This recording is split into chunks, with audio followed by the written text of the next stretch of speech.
28 जन MMCLA 10 जन MLA थासेयावबो दिनै मानो बेफोरबायदि जाबाय थानायखौ नुनो मोनखो बे खम लासिंसिंनि खोथा नङा होमबा रायजोफोर बर' रावा आसामनि लोगो सरकारि राव होनना रादाय बिलाइ बा गनायथिनि बेसेना बहा थांखो दिनै मानि थाखायथो बर' रावा भारत संबिजिरनि 80 फारिलाइयाव हाबखो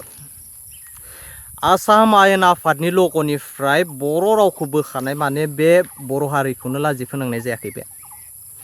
जोंनि बर' माखासे खिबाव खर' दैदेनगिरिफोरा लाजिदोंना लाजियाखै दिनै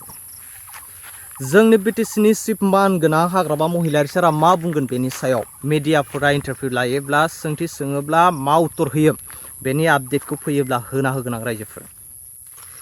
जों मोनथिखागौ जोंनि बर' लिडारफ्रा दैदेनगिरिफ्रा UPPLआनो जा BPFनियानो जा हारसाफोरनि खिबु सुग्रा गोजाखा हारसाफोरा बर'फोरखौ बोरै अनफ्लानांगौ बोरै बुरखायनांगौ बेखौ मोजाङै मिन्थिखागौ जेरै दाखालै MLA इलेक्शननि सिगां क'क्राझारनि माबेबा मोनसे मिटिङाव हेमन्त बिश्व शर्माया फैनानै हाग्रामा महिलारिनि सारनो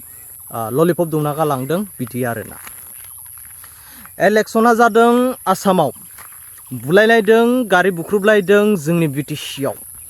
जोंबो आसामावनो गोलैयो थेवब्लाबो जोंहा फिसा मोनसे एक्सट्रा काउन्सिल जाबाय बे हिसाबै बिदि जानो नाङामोन जुदि एसेबां थैया गरमब्ला बोलो दङब्ला गोहो दङब्ला दिनै BJPआ सानफा एफा लेवार बेदलावफोर बायदि बर'खौ सोबख'गासिनो बर' होननाय मोनसे सोदोबखौनो फोजोबनो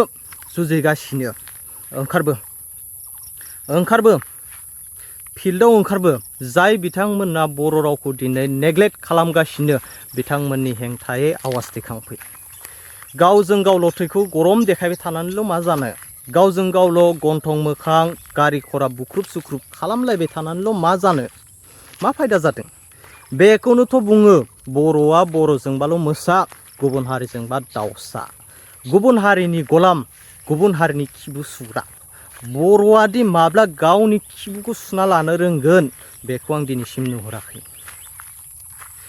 मालाय मेघालय मिज'राम मणिपुर नागालेण्ड आरो अरुणाचल प्रदेश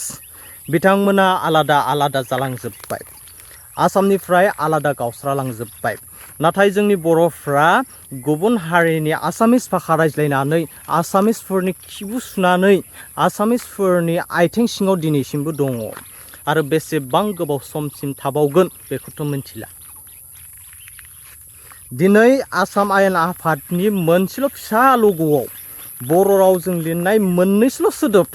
बेफोरखौनो दिनै हारसाफ्रा बोखारनो सेस्था खालामगासिनो नाथाय मानो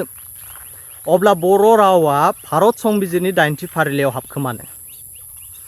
बर' रावा आसामनि सोरखारि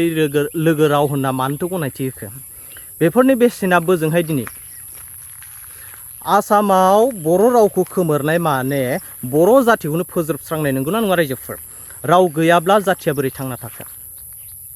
डाइरेक्ट इनडाइरेक्ट जों हमदांना मोनो जे बिथांमोननि मन्तब्यआ बिथांमोननि साननाया बर' होननाय मोनसे सोदोबखौ जेरैखि जाया आसामाव फोजोबस्रांनायनि मोनसे सेस्था 1 नाम्बार खोथाया जादों जों बयबो मिडियानि गेजेरजोंनो रोखा रोखा नुनो मोनखागासिनो दङ क्लास 9 10 आव फरायनाय फरायसा फरायसुलिफोरा लेखा बिलाइनि थाखाय भुगिनांगासिनो 2 नाम्बार खोथाया जादों बर'फ्रा आसामिस मिडियामाव फरायनांगौ 3थि खोथाया जादों बर'फ्रा गावखौनो असमिया होनना सिनायथि होना लानांगौ 4थि खोथाया जादों आसामिस भाषा रायज्लायनांगौ बे मा जोंहा मा खमि दङ बर'फोरा मा दंजायो मा गैजाया राव आरिमु थुनलाइ धोरोम आसारखान्थि एभ्रिथिं नांनायनिबो बांसिन दङ जोंहा